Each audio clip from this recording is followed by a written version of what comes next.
ustedes quizás no lo han escuchado, que se llama resaca social, así como tener caña social, caña de la gente. No lo había escuchado, pero me hace todo el sentido. ¿Cierto? Hace sentido. Bueno, ¿qué es? ¿Cómo sobrevivir a este cansancio después de sociabilizar tanto? Algo que pasa mucho a fin de año. Bueno, lo conversamos a esta hora con Jaime Silva, psicólogo académico e investigador de la Facultad de Psicología de la Universidad del Desarrollo, nuestro panelista de los días miércoles, que está siempre aquí con nosotros para hablar de estos temas. ¿Cómo estás, Jaime?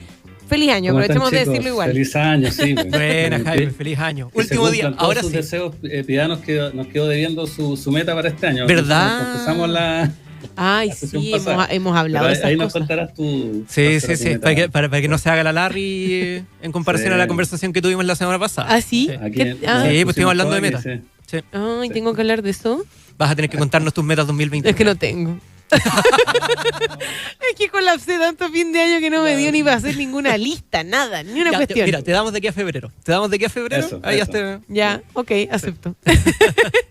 Oye, Jaime, lo habíamos hablado nosotros en Pautante, un tema que lo habíamos dejado a propósito, de hecho, justo para esta semana, la semana después del Año Nuevo, ya empezando este 2023, porque fin de año es una locura. Yo creo que hay poca gente que diga, me encanta diciembre, es el mejor mes del año, lo paso tan bien, tengo 20 compromisos sociales y los gozo todos. Son poquitas las personas que dicen eso. Yo, considerándome una persona muy sociable, a ratos también es agotador. ¿Qué es eso de la resaca social? ¿Todos tenemos eso normal? Sí, oye, es un tema gracioso, pero ¿sí? detrás de esto hay harta ciencia, sí, pues. y es un tema serio, en verdad, o sea, importante. La verdad es que, bueno, todos, como ustedes están contando hoy día, ¿verdad? En algún momento nos cansamos de los demás. Es el efecto del exceso de otros, ¿ya? Y claro, el exceso de otros se puede deber a, qué sé yo, que las personas que te rodean son muy demandantes, son muy exigentes, te obligan a cosas, te quitan tiempo, energía, te desgastan, pero también, como ha pasado ahora, ¿verdad? Tuvimos un periodo del año donde hay que socializar mucho y eso también, ¿verdad? Es agotador, genera lo que podríamos llamar una experiencia como de agobio, que es como una especie de cansancio, estrés. Algunas personas lo ven con más ansiedad, otros con más melancolía, pero que de alguna manera se conecta con esta cantidad de demandas que te puede significar la vida social. Entonces, incluso para personas que son muy sociales, como dicen ustedes, ¿verdad? Llega un minuto donde uno necesita un espacio personal, necesita sentirse en un espacio íntimo, sin presión, en el fondo, de comportarse de una manera, ¿no es cierto?, que sea socialmente esperable, y entonces estar conectado con uno mismo. Ese equilibrio que yo lo he llamado aquí en otras oportunidades que lo hemos conversado, lo he llamado la homeostasis social, no sé si se acuerdan, ¿verdad? Como equilibrar, por un lado, esta necesidad de estar conectados con los demás, pero también tenemos que equilibrarlo con la necesidad de ser uno mismo, tener autonomía, independencia. Y eso, fíjate que en condiciones donde hay mucha presión social, ¿verdad? Por estar en estos espacios sociales, para la redundancia, puede acentuar esta sensación ya de que hay exceso de los demás, ¿ya?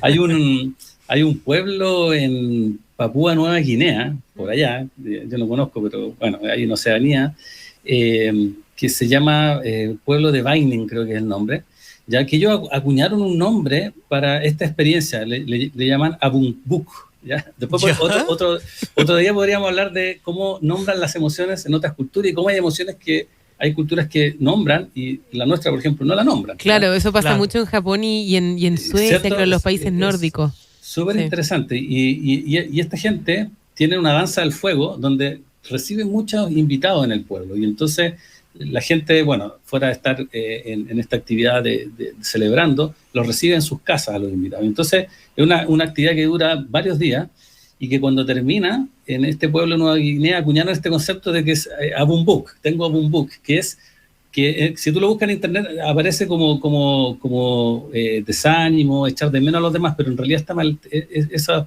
está mal descrito, porque los antropólogos, los que han profundizado en este sentimiento, en realidad es al revés, es una sensación de que ya demasiado de los demás. Necesito, ¿verdad?, estar planchado, como decías tú, Piedad, estar sola y estar tranquila, ¿verdad? Y que nadie me moleste, ese lunes que pasaron ahí descansando, ¿verdad? Y que a veces es como que, como dice la palabra homeostasis social, uno vuelve al equilibrio con esos momentos, ¿ya? Pero claro, esto de la demanda de los demás y el exceso de otros piénsalo en personas que se desarrollan junto a madres, padres o cuidadores, A ver. que son muy demandantes, que son muy controladores, que te exigen demasiado. Entonces, este exceso de otros tú lo puedes tener también como una condición de vida, ¿ya?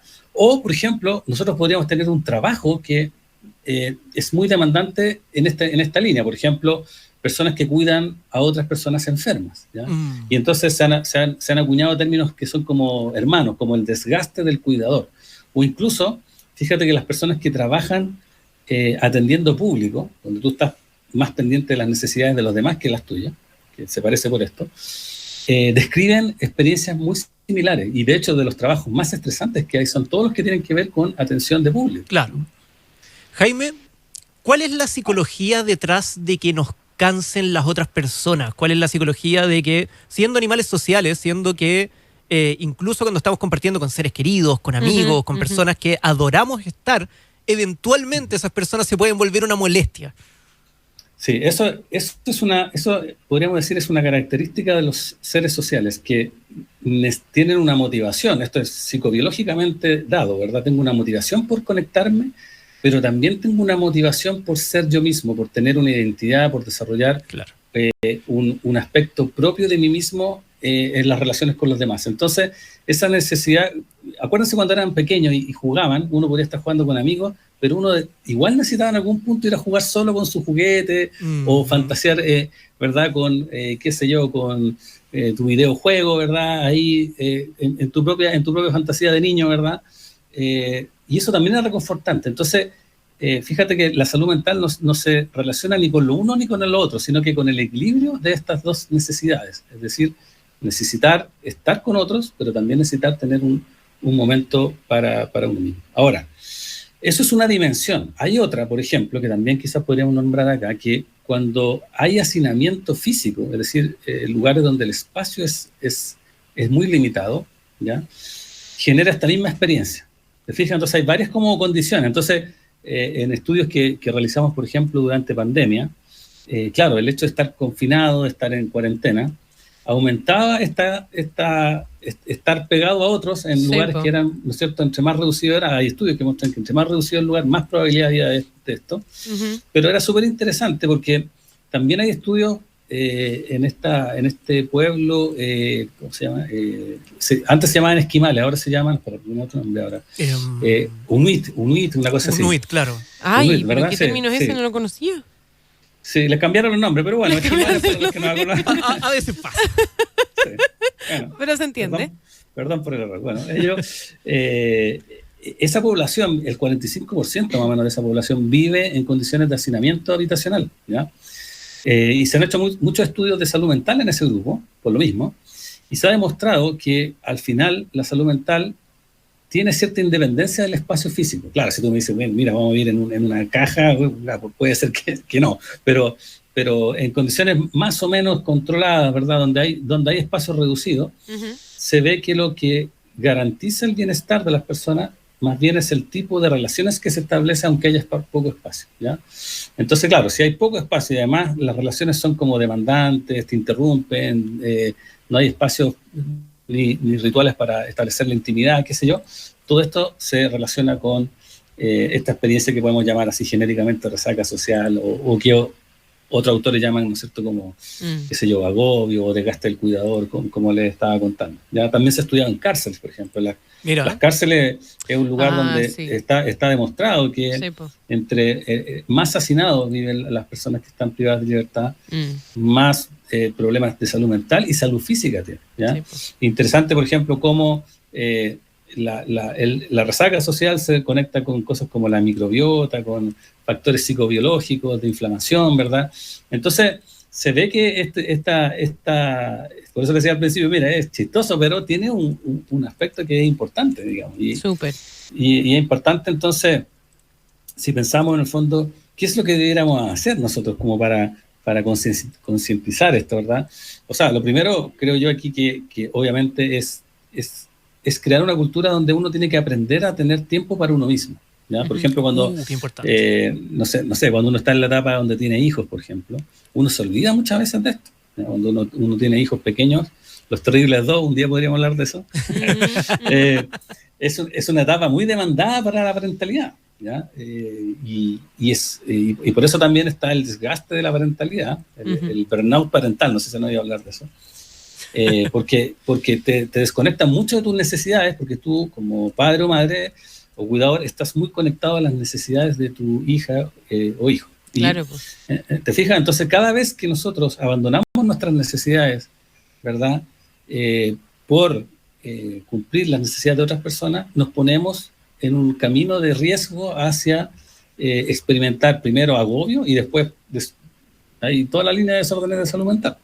Sí, pues. Y eso es súper importante recordar. Bueno, estamos conversando con Jaime Silva, académico, psicólogo, investigador de la Facultad de Psicología de la Universidad del Desarrollo, sobre esta resaca social, que claro, es un tema que pasa mucho, como decías tú, en términos, por ejemplo, de cuando hay mucho, por ejemplo, no sé, hacinamiento social. Por ejemplo, que estamos muy pegados, nos vemos muy seguido, etcétera, ese tipo de cosas pasan. Pero llevándolo a la práctica con el fin de año, yo decía en un minuto que durante el fin de semana tuve un momento de soledad importante que me parece muy normal y fue muy necesario. ¿Cómo sobrellevar eso o cómo identificar cuando ya lo que tenemos no es solamente cansancio general, sino que es una resaca social? O sea, lo que yo tengo en este minuto, este cansancio que estoy sintiendo, no sé, quizás se traduce también un poco en ansiedad o estar medio como bajoneado, es efectivamente una resaca social. ¿Y cómo lo soluciono? ¿Aislándome? ¿Cancelando esos eventos, esos compromisos? O sea, si es resaca social, tiene un lado positivo, que es que cuando tú te conectas ahora a lo que tú necesitas, a esta soledad, se experimenta bien. Ya, perfecto. Es decir, la resaca social más bien alude al hecho de que uno como que se vuelve más intolerante a la presencia de otro. Claro. ¿Ya? Entonces, cuando uno ya tiene el espacio de intimidad, uno ya está en un espacio donde no tiene esta demanda social, uno lo lleva bien, digamos. La resaca social se siente cuando, por ejemplo, qué sé yo, tuviste un año nuevo súper concurrido y al otro día te tocaba ir a la familia, qué sé yo, de tu pareja, de una amiga, y de nuevo de vuelta a todo eso, y en esos espacios tú empiezas a sentirte como irritable, con desgano, con, qué sé yo, ansiedad, como decías tú, o con simplemente ganas de irte, ¿verdad?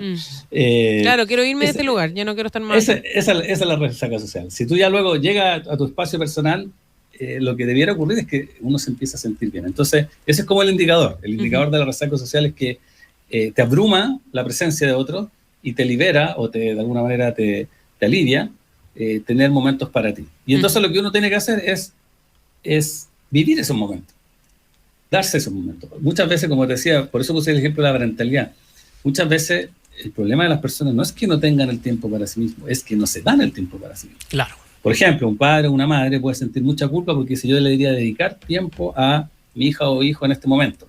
Y yo le digo, cuando veo pacientes, por ejemplo, le digo, mira, es más importante que tú logres un equilibrio psicológico o de bienestar para que te conectes de mejor forma y aunque sea menor ese tiempo, si es de más calidad, va a tener consecuencias más positivas que si tienes más tiempo pero es de peor calidad. Claro.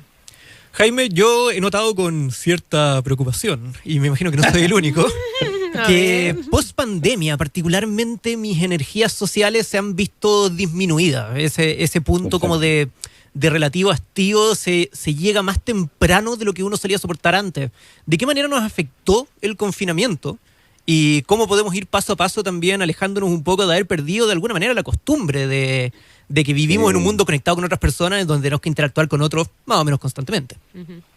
Súper buena pregunta, porque eso fue uno de los hallazgos, yo diría, más contraintuitivos que nos fuimos dando cuenta posterior a la pandemia. Porque uno pensaba, bueno, tuvimos, no sé, casi 2 años, ¿verdad?, encerrados, o con estos ir y venir. Y uno pensaba, bueno, el día que nos liberen, por decirlo de una manera, nos vamos a sentir completamente bien y que va a ser una vuelta, ¿no es cierto? Pero también los seres humanos tendemos a establecer equilibrio en base a la realidad que nos toca. Entonces, uno también, y esto se dio, por ejemplo, mucho en los niños tendían a acostumbrarse también a tener mucho espacio personal. Entonces, existe un contraste grande cuando tú estás en un grupo, donde en realidad te tienes que acomodar a un montón de necesidades, intereses, qué sé yo, opiniones, y entonces la gente pierde esa costumbre cuando tú pones a personas por mucho tiempo a no enfrentar ese tipo de adaptaciones, las personas empiezan a encontrar un equilibrio distinto, un equilibrio más centrado en sí mismo. Y eso fue muy patente, como les decía, los niños. Por ejemplo, todos los temas de bullying se acrecentaron tremendamente con la vuelta. Uno decía, mira, la gente va a volver y se va a amar y se va a querer. Y nada de eso.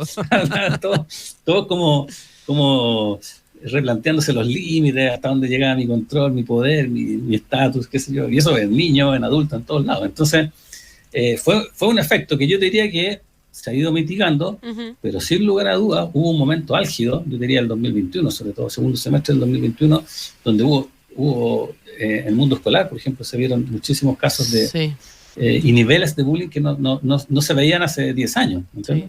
Es súper impactante en realidad como cuando interactuamos entre nosotros, ya sea mucho o poco, generan este tipo de efectos, de cambios o de efectos, claro, en nuestro comportamiento al final individual y social también. Es un tema súper interesante, Jaime, que yo creo que vamos a retomar en alguna oportunidad porque, como siempre, se nos fue el tiempo. Esta conversación podría ser siempre mucho más larga.